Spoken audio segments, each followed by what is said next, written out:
Boa noite, irmãos, graça e paz. Quem é o Rei da Glória? É o Senhor Jesus, assentado no mais alto e elevado trono desse universo. Nós temos um Rei maravilhoso, um Rei que fez uma obra tão maravilhosa como Ele é maravilhoso. Há pouco nós estávamos ouvindo o irmão fazer duas menções, dois textos, o de Colossenses e o do livro de Hebreus. Por que não queima no nosso coração quando está se expondo uma palavra tão rica, tão poderosa como esta, que fala-nos da primazia, da preeminência de Cristo, da sua absoluta perfeição, da sua perfeita obra realizada naquela cruz? Irmãos, por que não queima isso em nossos corações? Isso não perturba vocês? Isso me perturba. Irmãos, diante daquela palavra, aquela leitura, aquelas considerações, nós deveríamos estar de boca no pó. Exatamente isso, arrependidos. Bendita a bênção do arrependimento que Deus nos deu. Não só para aquela experiência inicial que nós encontramos no nosso novo nascimento, mas é um arrependimento sequencial, porque nós temos ferido o nosso Senhor com a nossa conduta, com a nossa vida, com as nossas escolhas, com os nossos valores. Então, quando nós lemos porções daquela realidade, é como se fizermos uma leitura introdutória por um momento. E não é, irmãos. Deus nos livre e nos guarde disto. Era um momento para que muitos se levantassem e começassem a falar: Senhor, estamos arrependidos, não temos buscado a Tua face, não temos buscado a Ti como convém buscá-lo, não temos colocado a Ti mesmo como preeminência na nossa vida, não temos. Irmãos, nós precisamos pôr a boca no pó, nós precisamos nos arrepender, irmãos. Nós não temos vivido uma vida que o Senhor se alegre conosco, apesar da sua infinita graça, do seu amor eterno que não nos larga. Nós não temos respondido. Ah, queridos irmãos e irmãs, que o Senhor mexa conosco, tire-nos dessa frieza, dessa apatia espiritual. Isto é sintoma de apostasia, porque nós encaramos as situações como se fossem mais uma reunião, tivemos mais um encontro, tivemos mais um acampamento, e o resultado, irmãos e irmãs, e eu estou sentado com vocês nesse momento da exortação, irmãos. Não pense que eu estou fora dessa exortação, estou dentro dela. Nós precisamos, de fato, que o Espírito Santo insista conosco para nos quebrantar, quebrar a dureza do nosso coração,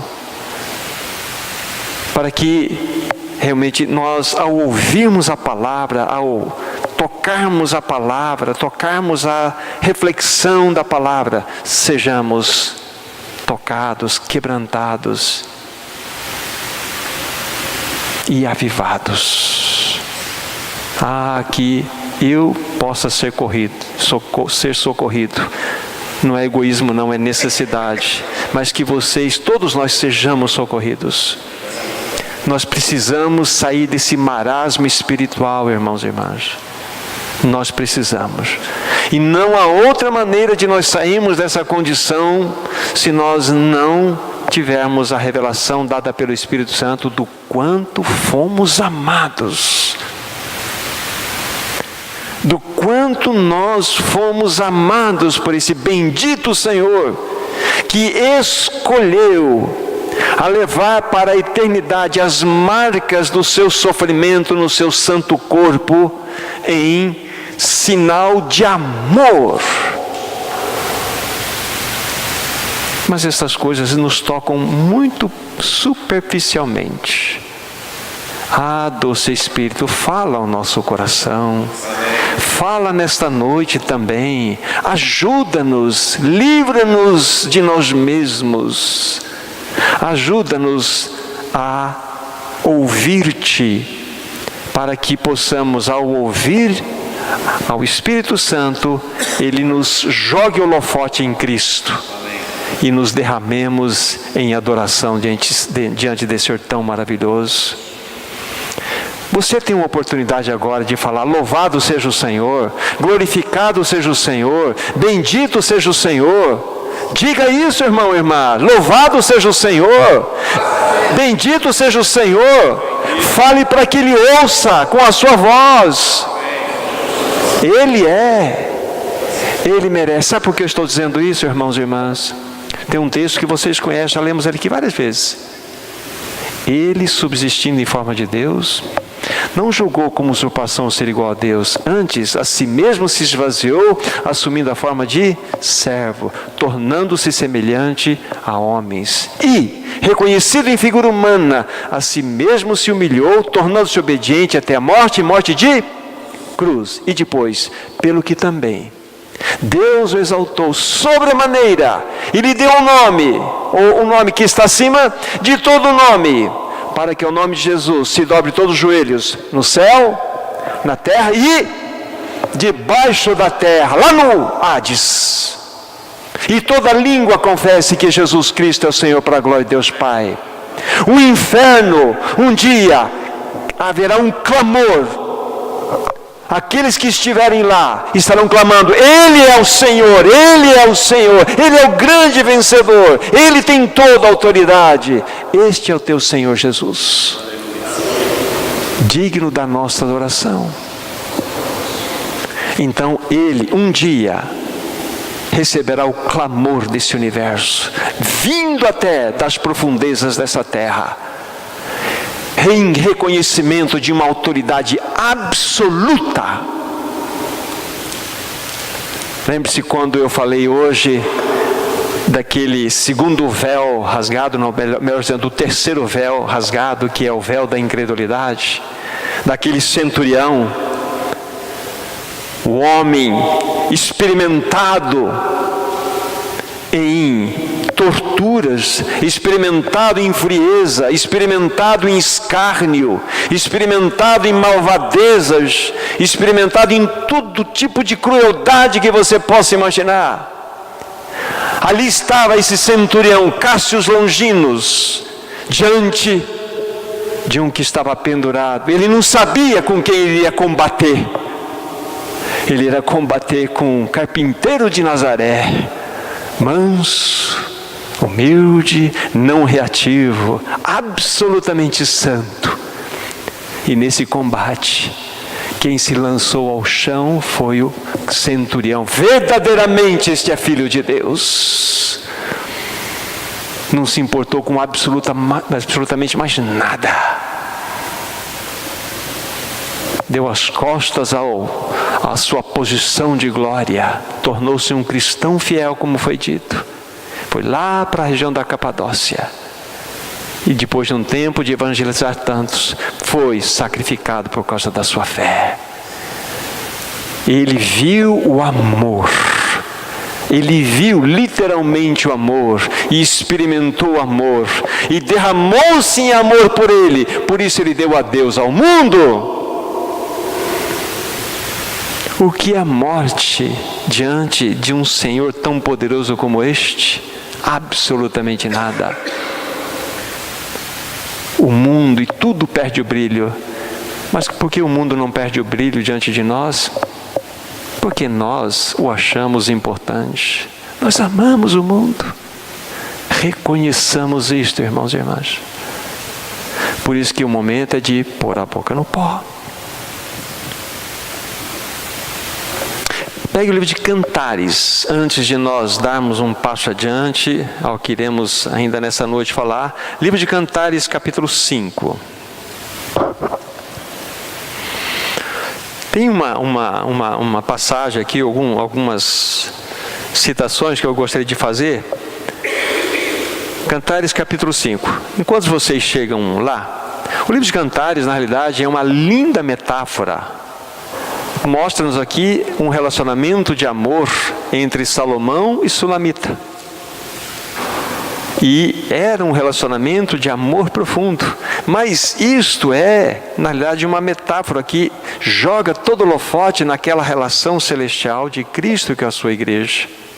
E aqui nós temos 5 fases de realidade de amor. Temos aquele amor inicial, o amor vacilante, o amor crescente, nós temos o amor transformador, depois temos o amor maduro. E numa dessas fases, quando nós lemos o livro de Cantares, então nós temos a fala da esposa, temos a fala do esposo, depois temos o coro, aquelas filhas de Jerusalém, etc. Quando a esposa está falando, nós devemos entender metaforicamente que a igreja está se dirigindo ao Senhor. Agora, veja então capítulo 5, versículo 8. Quando a esposa, ela está concluindo uma fala aqui, ela diz o seguinte: conjuro-vos, ó filhas de Jerusalém, se encontrares o meu amado, que lhe direis que desfaleço de amor. A minha versão traz desfaleço. Algumas versões traz adoeço, que é a versão original. Aí, adoeço de amor. Que adoeço de amor. Mas como assim ficar doente de amor? É exatamente esta realidade que quando você conhece o amado do seu coração, você vai começar a queimar no seu íntimo. É exatamente essa ideia que o texto quer nos mostrar aqui, esse desfalecimento, esse adoecimento, é de fato, ai como eu tenho saudade do meu amado. E na realidade, quando a esposa diz isto às filhas de Jerusalém, que são, não é o detalhe agora, ela vai dizer o seguinte, quando ela diz isto, aí vem o coro, versículo 9, é as filhas de Jerusalém dizendo: mas quem é o teu amado? Mais do que o outro amado, ó tu mais formosa entre as mulheres, que é o teu amado, mais do que outro amado, que tanto conjuras? Então é assim na igreja.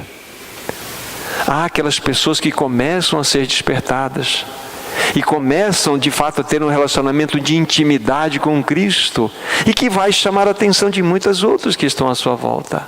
Mas quem é esse amado?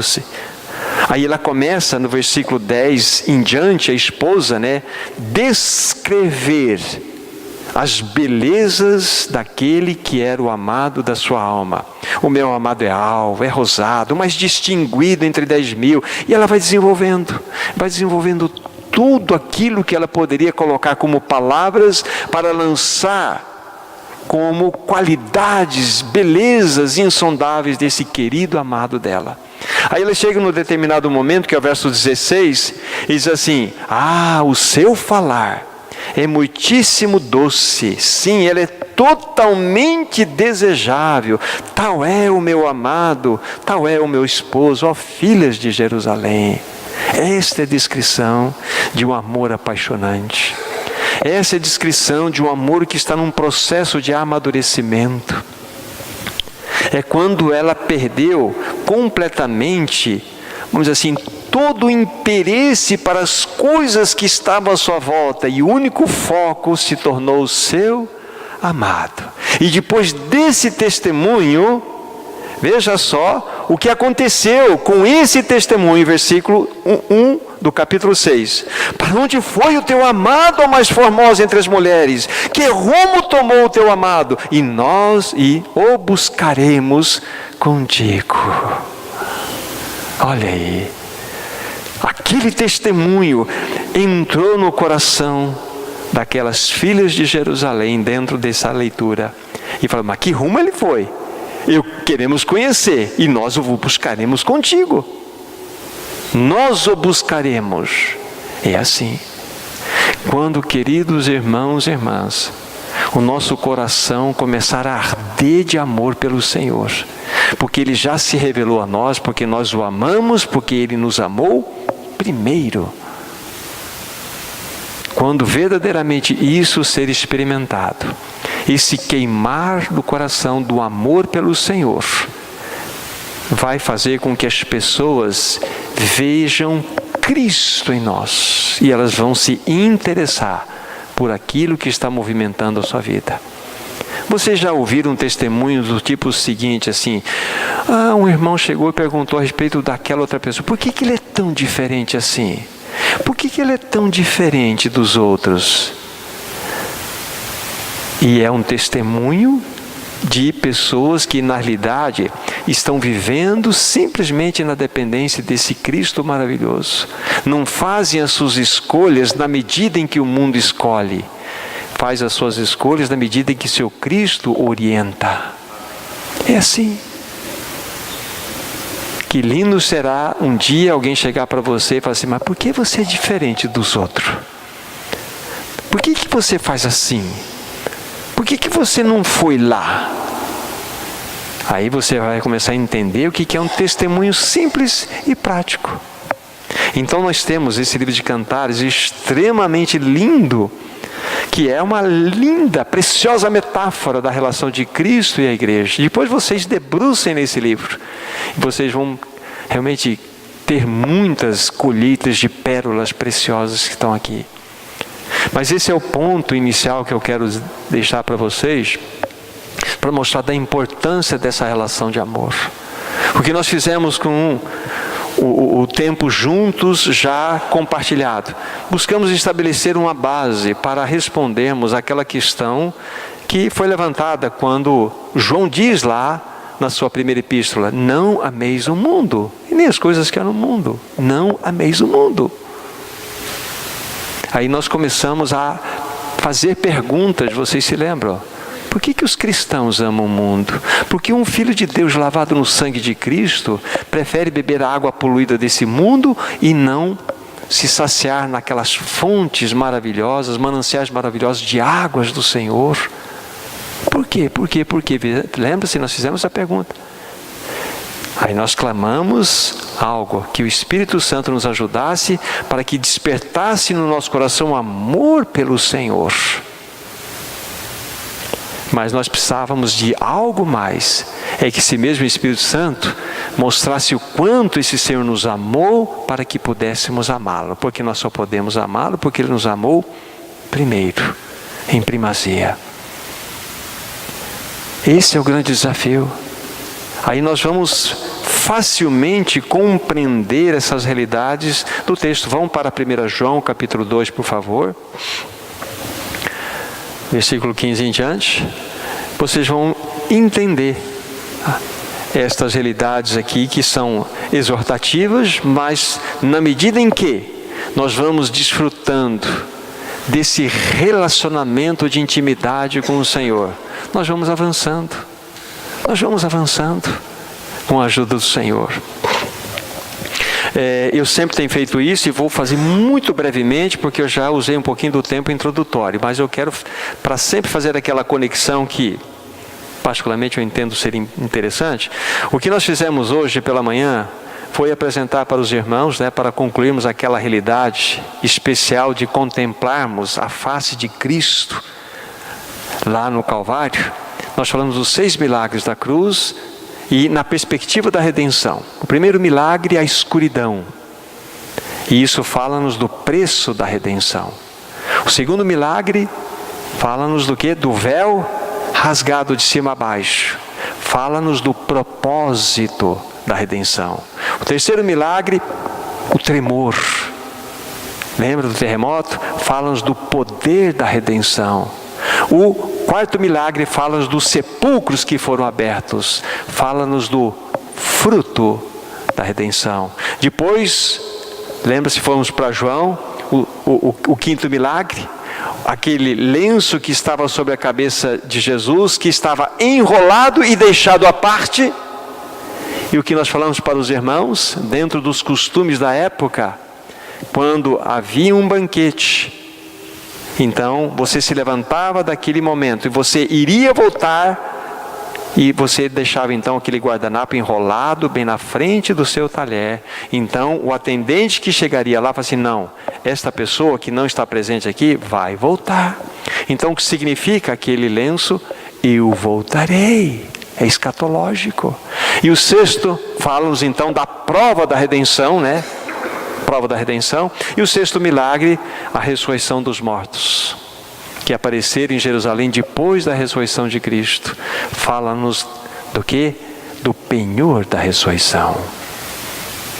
E todas estas realidades só apontam, só fazem com que cresça em nós a compreensão do quão fomos amados. Em especial, dentro desse quinto milagre, já considerado com vocês, é uma promessa. Ele fala assim: eu não vou deixar vocês, eu vou, mas eu volto. Eu venho para buscar vocês, porque o Senhor deseja que nós para sempre estejamos com Ele.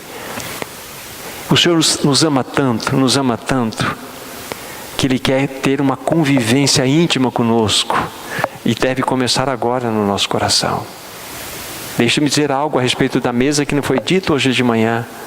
Antes de nós chegarmos aqui, Ele já estava esperando a cada um de vocês, para olhar na face de cada um de vocês e dizer assim: ai, como eu amo meu filho, como eu amo minha filha. No sentido de carinho, não paternal. No sentido de carinho, como eu amo. Então Ele já estava aqui. Então quando você vai partir o pão, entenda, Ele já estava lá te aguardando. Tamanho desejo e ânsia de estar com você. E o que Ele mais deseja num momento como aquele é ouvir a voz da noiva. A noiva tem falado tão pouco, na verdade. Por quê? Sabe por quê, irmãos? Ele não é importante para nós.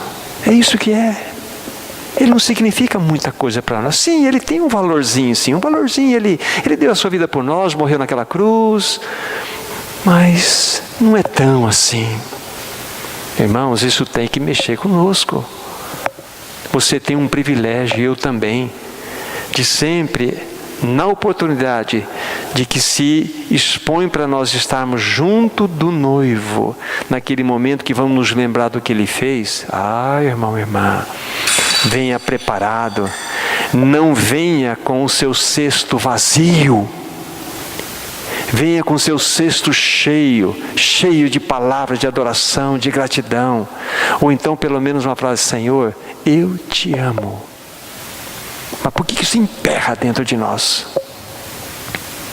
É porque Ele não representa nada para nós. Irmãos, sejamos honestos. Agora, por isso que esse assunto de não ameis o mundo é extremamente sério. Nosso coração está mais apegado, mais envolvido com esse mundo que a gente possa imaginar. Porque é muita sutileza que nos amarra. Muita sutileza. Mas, dito isto, vamos olhar o versículo 15 novamente, né? Ele tem sido o nosso texto-alvo, texto-chave. Não ameis o mundo, nem as coisas que há no mundo. Se alguém amar o mundo, o amor do Pai não está nele.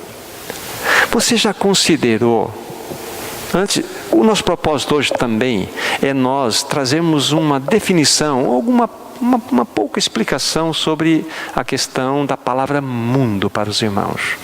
Mas antes disso, você já olhou lá no original essa palavra ameis? Porque no grego tem amor, filéu, storge, eros, tem ágape, tem epitomia. Que amor que está aqui? Ágape. Não impressiona isso? O amor ágape é entregar-se ao outro, é dar-se a si mesmo. É o amor que Deus usa quando Ele fala: Deus amou o mundo de tal maneira que deu o seu Filho unigênito. Então, quando nós lemos aqui não ameis o mundo, não se entregue ao mundo, não se doe ao mundo. É esta a realidade, é nós nos doarmos de uma maneira, ampla. Isso, você só vai se doar desta forma quando você está totalmente entregue. Não ameis o mundo. Não se entregue totalmente a esse mundo. É isso que o texto quer nos mostrar aqui. É por isso que Tiago, então, quando ele fala assim, infiéis, ou adúlteros e adúlteras, que lá no original, não sabeis que a amizade do mundo é inimiga de Deus? Todos aqueles que querem se constituir amigos do mundo se tornam inimigos de Deus. Esta relação é uma relação de adultério, porque envolve esse tipo de amor. Então, esse assunto de não ameis o mundo é tremendamente sério e profundo para nós. Então, João, pelo Espírito Santo, lógico, trouxe essa palavra e carcou aqui. Puf, não ágape. Podia ser um outro tipo de amor, mas aqui é um amor entregar-se totalmente. Que coisa que deve impressionar o nosso coração, queridos irmãos e irmãs. Agora, não ameis o mundo, nem as coisas que há no mundo. Então a palavra mundo, nosso irmão, numa outra oportunidade, ele fez algumas breves colocações que já nos ajudaram. Mas o mundo tem, assim, várias interpretações. Você pode aplicar essa palavra mundo, que no original é cosmos, de várias formas. E algumas principais, outras menos principais, Por exemplo, quando nós colocamos esse texto ao lado de um já considerado com vocês, João 3,16, porque Deus amou o mundo de tal maneira que deu, etc, etc. Está escrito lá assim, João 3,16. E esse aqui, João mesmo está escrevendo, pelo Espírito, não ameis o mundo. E as duas palavras têm a mesma origem de realidade original lá do grego, cosmos. Então não podemos ter a mesma interpretação para as duas. Aí você busca de fato a compreensão. No caso de João 3,16, mundo, cosmos, representa humanidade, pessoas. Deus amou a humanidade, Deus amou as pessoas, que deu o seu Filho. Simples assim. Temos as questões, por exemplo, de outras interpretações, que vale o universo material, etc., mas nós não vamos por aqui agora. Mas aqui é uma outra interpretação, aqui fala de uma outra realidade dessa palavra mundo, é um sistema caído. Fala-nos de uma entidade espiritual. Já no alto das considerações anteriores, nós já fomos falando para vocês que este mundo a qual João aqui se refere, não é um mundo palpável, um mundo material. Não é um mundo simplesmente de pessoas. É uma entidade espiritual. Há um sistema satânico governando tudo que está à nossa volta. Vocês se lembram? Já fiz uma pergunta isso um tempo atrás, Gênesis 1:1. No princípio criou Deus os céus e a terra. Não está escrito lá que Deus criou os céus e o mundo. Os céus e a terra. Esse mundo como nós o conhecemos agora, pós-queda, é um mundo que foi arquitetado, foi desenhado, foi planejado minuciosamente por Satanás.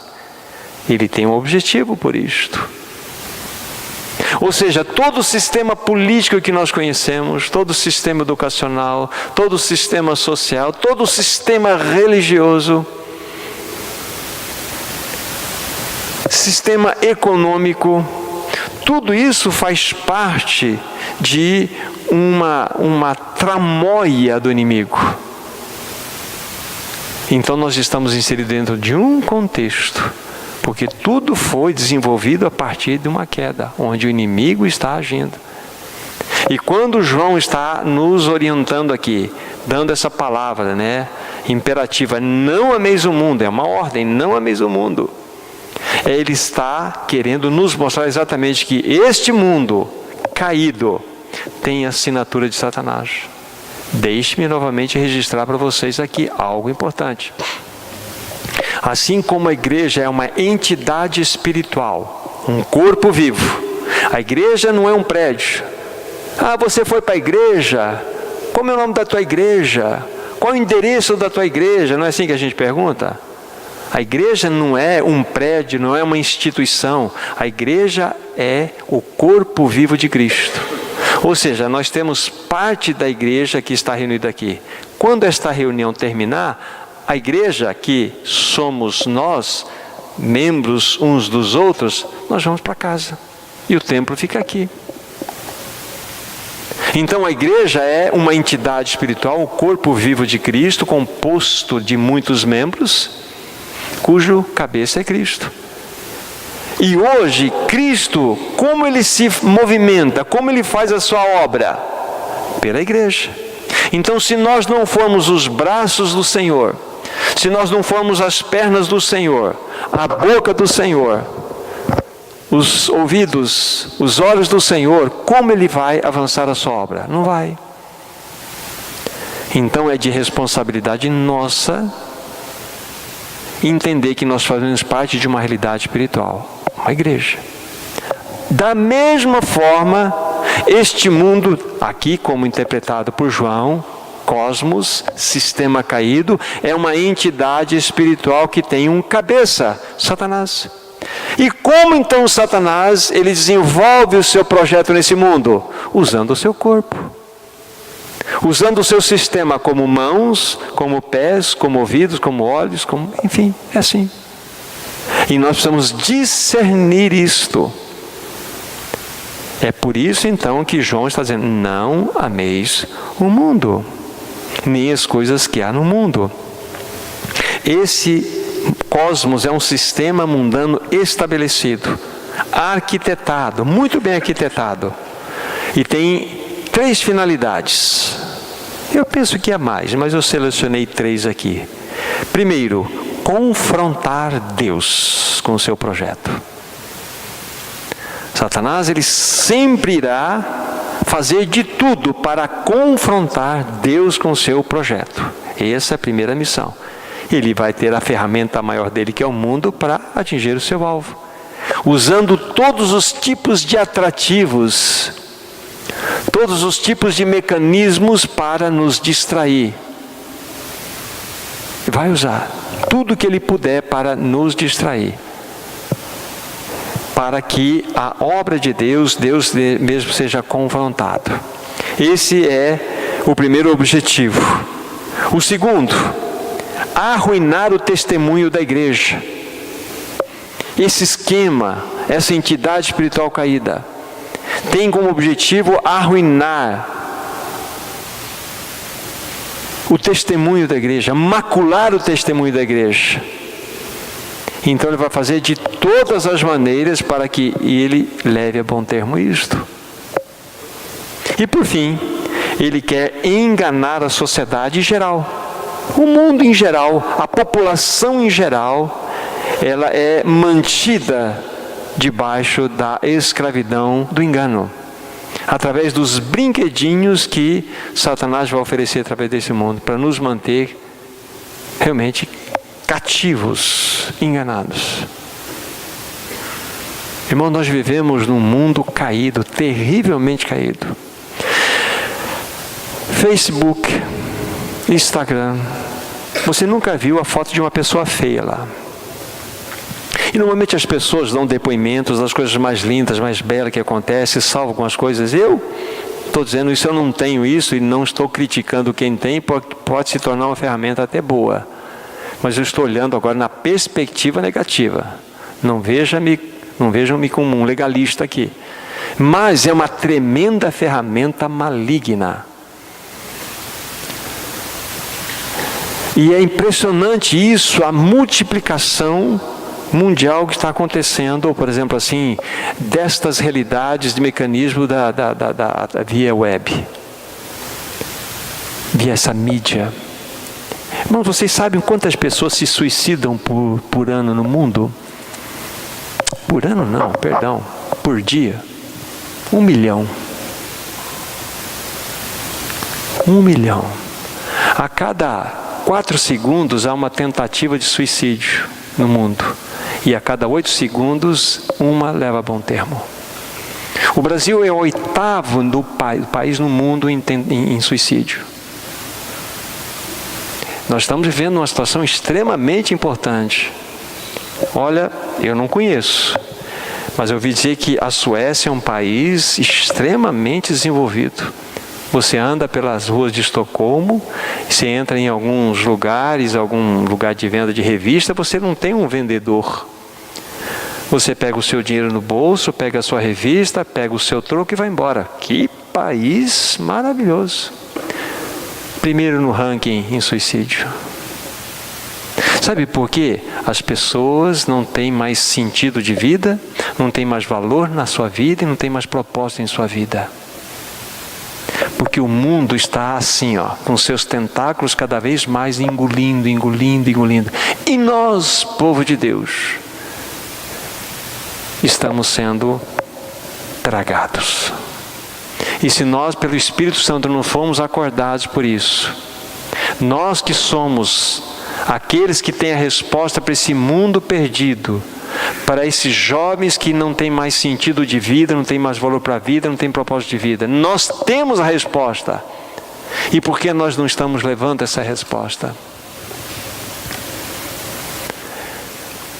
Então nós precisamos ver que este mundo é exatamente essa realidade que ninguém fala.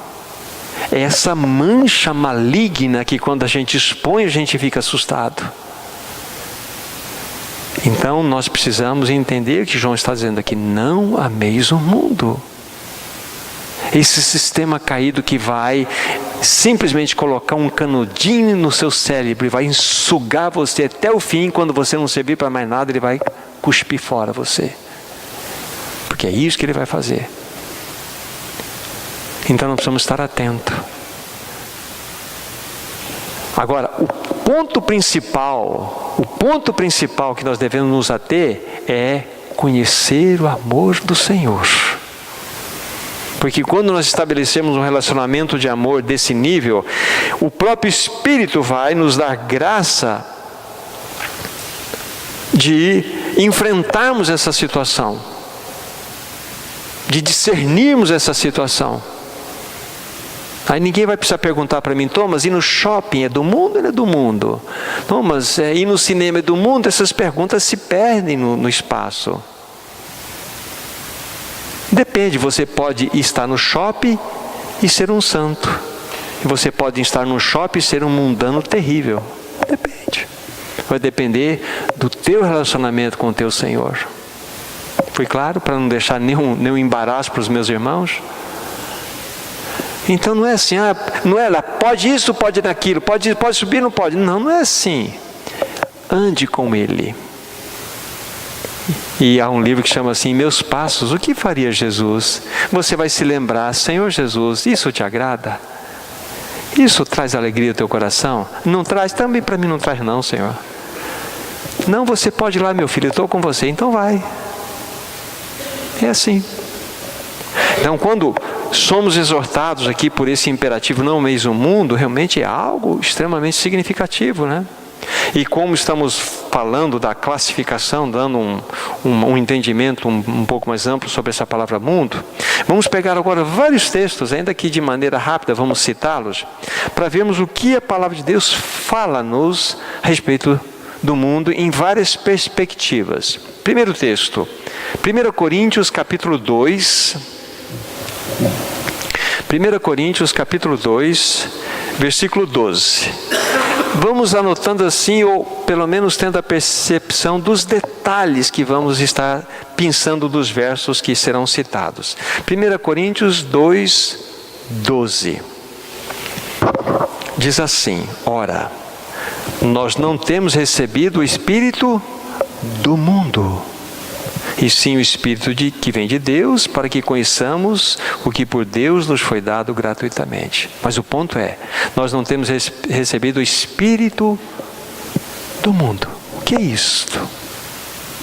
Daqui a pouco nós vamos voltar nesse assunto aqui. O que é o Espírito do mundo? Então veja só, esse mundo tem um Espírito. Veja, esse sistema caído tem um Espírito aí agindo. Segundo texto, mesmo livro, 1 Coríntios 3, verso 19. Porque a sabedoria deste mundo é loucura diante de Deus, porque está escrito, ele apanha os sábios na sua própria, ou na própria astúcia deles. Veja que esse mundo tem uma sabedoria. Vamos somando aqui, vamos colocar no cantinho. Tem um espírito e esse mundo caído tem uma sabedoria. Você começa a entender o que significa uma entidade espiritual caída?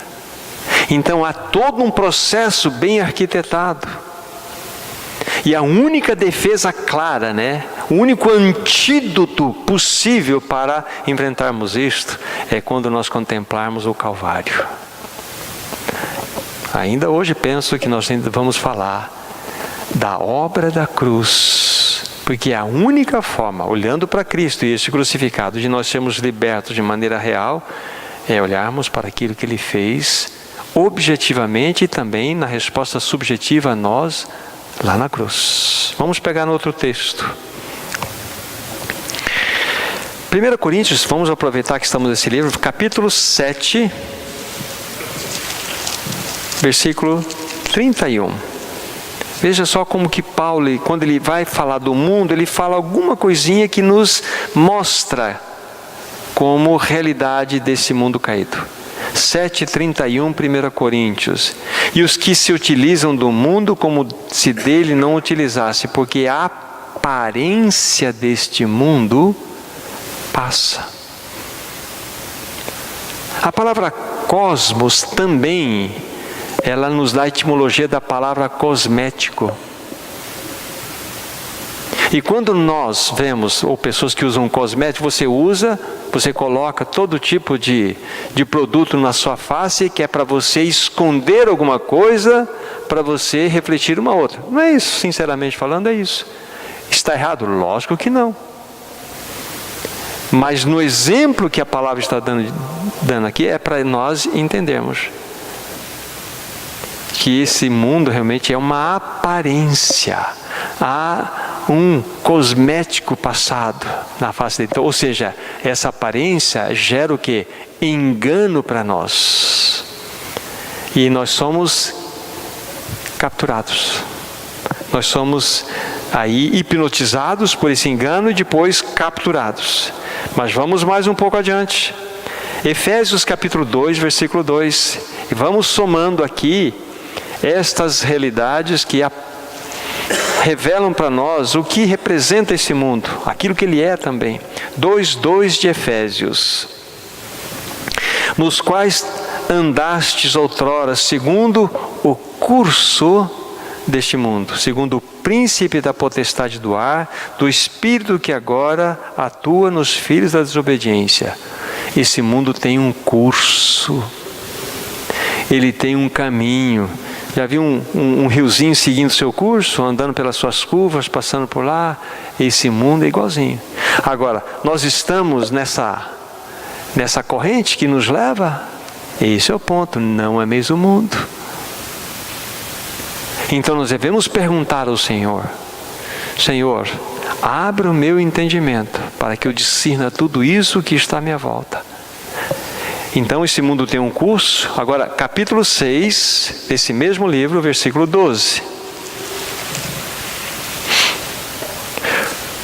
Diz lá a palavra do Senhor: porque a nossa luta não é contra sangue e carne, e sim contra principados e potestades, contra os dominadores desse mundo tenebroso, contra as forças espirituais do mal nas regiões celestes. Que coisa!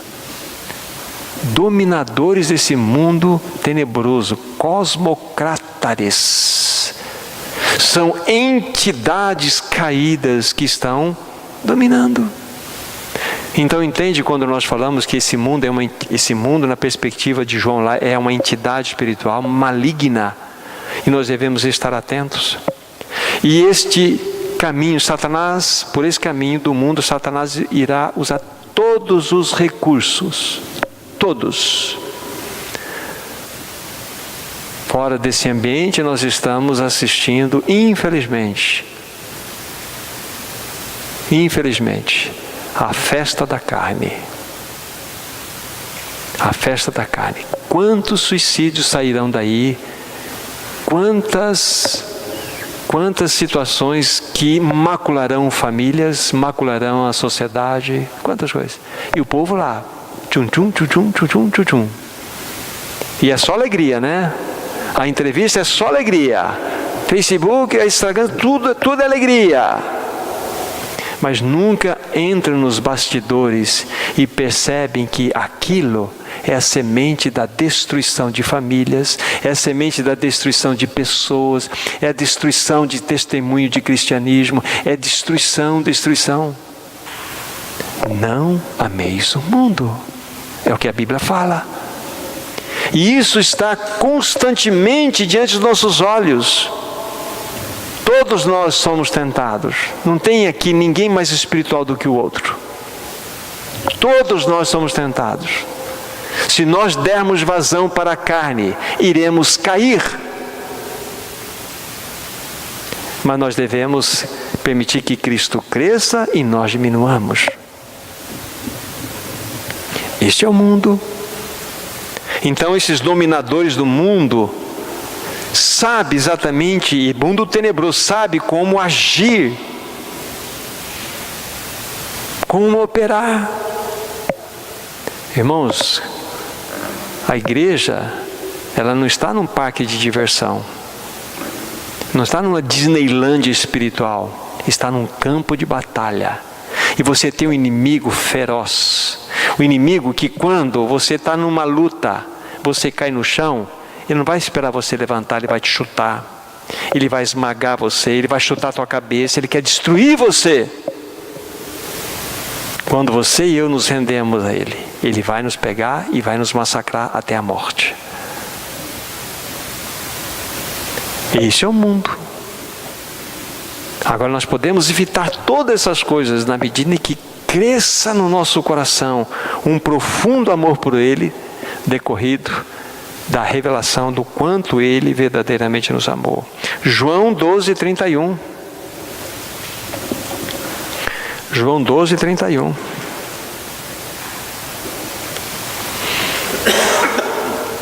Jesus está dizendo aqui: chegou o momento de ser julgado este mundo, e agora o seu príncipe será expulso.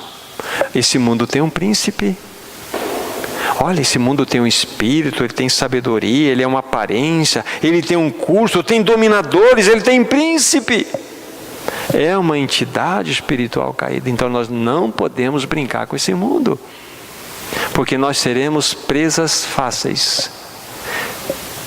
Você e eu não devemos enfrentar o mundo, você e eu devemos ir para o Senhor, e Ele em nós vai nos dar vitória. E esta é a vitória contra o mundo, a vossa fé. E quem venceu o mundo? Ele. Tem de bom ânimo, eu venci o mundo. Eu venci o mundo. Voltem para 1 João capítulo 2, por favor. Então, aqui nós estamos pontuando exatamente, buscando algumas passagens para compreendermos um pouco o que este mundo é na perspectiva das Escrituras Sagradas. O mundo dentro da palavra que João nos deu aqui, o mundo caído, o sistema.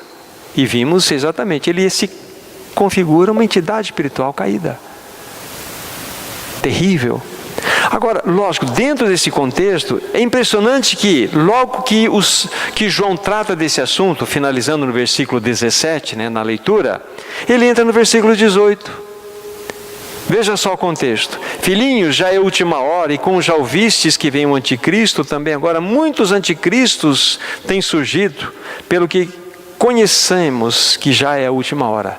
Ele fala de anticristo, fala de anticristos, ou seja, esses anticristos, no plural, quem foram e quem podem ser? Quem foram? Nero. Aqueles grandes imperadores malignos que foram levantados por Roma. Você pode pegar um Stalin, você pode pegar um Hitler. Estes são anticristos que foram levantados exatamente para, dentro de até uma proposta política, esmagar o povo de um modo geral. Mas aqui fala de um anticristo, no singular. fala-nos daquela pessoa que um dia virá a este mundo, né, amando de Satanás, levantado por Satanás, para que ele então, em todo o projeto que está sendo desenvolvido ao longo dos anos, ele possa encabeçar. Mas não era esse o ponto que eu quero chegar. Pegue capítulo 4, versículo 3 do mesmo livro de 1 João. Olha só. E todo espírito que não confessa Jesus não procede de Deus. Pelo contrário, este é o espírito do anticristo, a respeito do qual tendes ouvido, que vem e presentemente já está no mundo. Aí fala-nos do espírito do anticristo. Lá naquela leitura que eu fiz lá atrás para vocês, de 1 Coríntios 2,12, eu falei que depois eu vou voltar lá. O espírito do mundo, esse mundo tem um espírito. E aqui falam do espírito do anticristo.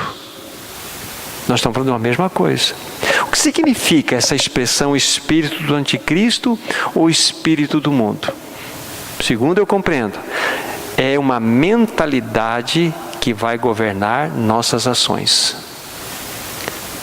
O espírito do mundo vai gerar uma mentalidade que irá governar nossas ações. Simples assim.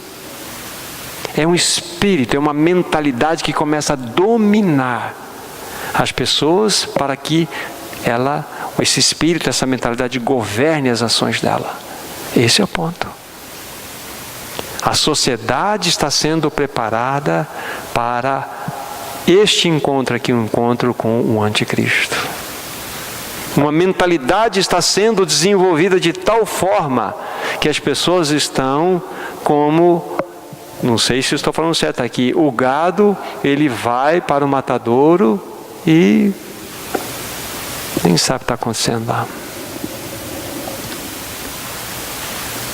Eu já tinha trabalhado com vocês, não vou falar sobre isso, nós já havíamos visto uma vez Apocalipse capítulo 13, a respeito da marca. Não falamos sobre isso aqui? Sobre a marca da besta, 666, e a palavra marca que aparece ali é uma palavra muito especial, charagma. Ela só vai aparecer no livro de Atos depois, e é uma tradução bastante especial. E a palavra charagma é a raiz da palavra caráter. E isso está exatamente conectado com este espírito do mundo, o espírito do anticristo, que é a mentalidade que governa as ações. Ou seja, a mentalidade do povo está sendo cada vez mais preparada pelo mundanismo para que no determinado momento possam receber o anticristo com aplausos. Eu sei que eu fui muito rápido, mas o meu ponto não é ficar dentro desse pensamento com os meus irmãos. Mas é só para mostrar que existe uma artimanha, uma sutileza sendo tecida em todo esse processo. E nós não podemos ser vítimas disso. E a única segurança, o único antídoto é verdadeiramente contemplarmos o Calvário. Olhar para Cristo, ver o quanto Ele nos amou para que nós possamos, amando-o, realmente ter essa realidade protetiva em nossos corações. Então é impressionante, se nós fôssemos associar outras passagens, veríamos essa mesma realidade. Aí 1 João capítulo 5, verso 19. 1 João 5, 19. Sabemos que somos de Deus e que o mundo inteiro jaz no maligno. Ele faz uma distinção clara.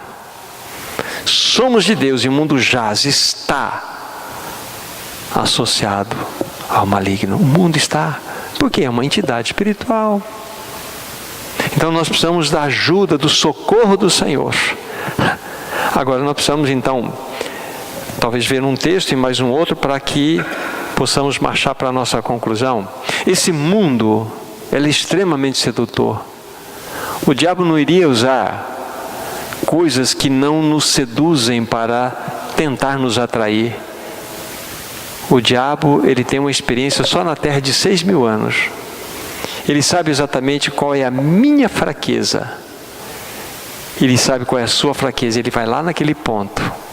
Então nós não precisamos nos encher dele, do Senhor Jesus Cristo, através do Espírito, para que sejamos guardados, protegidos desse mundo que é sedutor. Vocês se lembram qual foi, dentre aquela grande e bela oração de Jesus, o que ele orou ao Pai com nosso respeito? João 17,15. Já vou abrir, já vou ler para vocês. João 17,15. Em toda aquela oração maravilhosa, ele chega num determinado momento, ele fala assim: não peço que os tires do mundo, e sim que os guardes do mal. É interessante, ele nos quer aqui, mas a única forma de nós estarmos seguros aqui é guardados do mal. Esse mal aqui, poneiros, maligno, é do inimigo mesmo, não é de mal, problemas circunstanciais, não, é mal inimigo. Então ele está fazendo uma oração, ele já orou a nosso favor. Peço que os livre, os guardes do mal. Isso é maravilhoso, nós temos essa oração já para contar com ela. Agora, vamos ver como que o Senhor preparou um caminho de vitória para o cristão, para concluirmos. Senão nós vamos ficar só no aspecto depressivo do processo, nós vamos ficar muito abaixados. Nós temos que agora olhar na palavra, opa, tem um caminho aqui para nós, ainda que estejamos falando. Gálatas 6,14, é o texto áureo, maravilhoso, que Paulo deixou aqui na sua epístola, que nos mostra o caminho seguro, para que nós sejamos livres dos tentáculos terríveis e malignos desse mundo. Gálatas 6,14, quase que nem precisava abrir. Longe esteja de mim gloriar-me, a não ser na cruz do nosso Senhor Jesus Cristo, pela qual o mundo está crucificado para mim e eu para o mundo. Veja que a cruz corta dos dois lados. Primeiro, o mundo está crucificado para mim. Vocês já ouviram, mas me ouçam novamente. Coloque uma cruz no mundo. Cruz não é morte? Então, o mundo está morto para mim. O mundo está morto, não representa nada para mim. Esse mundo sistema está morto. Mas aí tem uma vírgula e fala assim: e eu para o mundo. Aí muda a perspectiva. Quando o mundo olha para você, o mundo vai olhar também que é uma cruz. Você não é interessante para esse mundo, porque você é um morto para ele. Não só o mundo está crucificado para mim, mas eu estou morto para esse mundo. E o mundo não tem nada em mim. Assim como Jesus falou assim, numa outra oportunidade: eis aí o príncipe desse mundo, bem aí, e ele nada tem em mim. Lógico, não pode ter. Agora, ele vai ter em alguém que é morto em Cristo? Não. Então, qual é o caminho da vitória, segundo Gálatas 6,14? Morte em Cristo Jesus. É quando nós aceitamos a nossa morte em Cristo Jesus. Há um efeito maravilhoso, muito amplo dela agindo em nós. Nós morremos para nós mesmos, morremos também para o pecado, nós morremos para o diabo, nós morremos para o mundo. E aqui a ênfase é: nós morremos para o mundo e nós também, olhando para ele, vemos que ele morreu para nós. Não tem mais sentido. Não tem mais. Por que isso acontece? No mesmo livro de Gálatas, agora pega o primeiro capítulo, versículo 4, nos responde. Por que nós podemos dizer com tanta certeza? Veja o que o Senhor Jesus fez, qual que era a obra perfeita dele naquela cruz, quando ele olhou para você. Gálatas 1:4. O qual, falando-se de Jesus Cristo, se entregou a si mesmo pelos nossos pecados, para nos desarraigar desse mundo perverso, segundo a vontade do nosso Deus e Pai. Então ele se entregou a si mesmo por causa dos nossos pecados, com o fim de nos tirar pela raiz desse mundo perverso. Olha só, nós não pertencemos mais a esse mundo. A situação é tão séria que não tinha outro caminho, é nos arrancar pela raiz, através da nossa morte em Cristo. Por isso que lá ele vai dizer no versículo 14, capítulo 6, o mundo está morto para mim, mas eu também estou morto para o mundo. É ser arrancado pela raiz. Por isso que João diz lá, não ameis o mundo. Não ameis o mundo. 1 João, voltem lá por favor, capítulo 5. Estamos indo para o encerramento, irmãos. 1 João, capítulo 5, versículos 4 e 5. Porque todo que é nascido de Deus vence o mundo. Olha que maravilha.